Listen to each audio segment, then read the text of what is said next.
மைசூர் போண்டா செய்யலாம். அதுக்கு கொஞ்சம் சால்ட் போட்டுக்கலாம். 1 கப் மைதா, 1/2 கப் கோதுமை மாவு, 1/2 கப் ரவை, இட்லி மாவு 3/4 கப் ஊற்றிக்கிறேன்.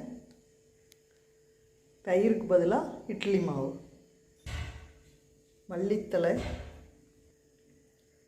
இஞ்சி, பச்சை மிளகாய்,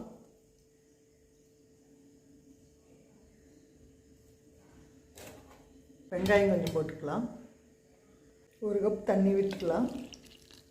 வச்சு ஒரு 10 நிமிஷம் நல்லா ஊறிட்டு ரவையெல்லாம் ஊறி வரணும். அப்புறம் எண்ணெயில் போட்டுக்கலாம்.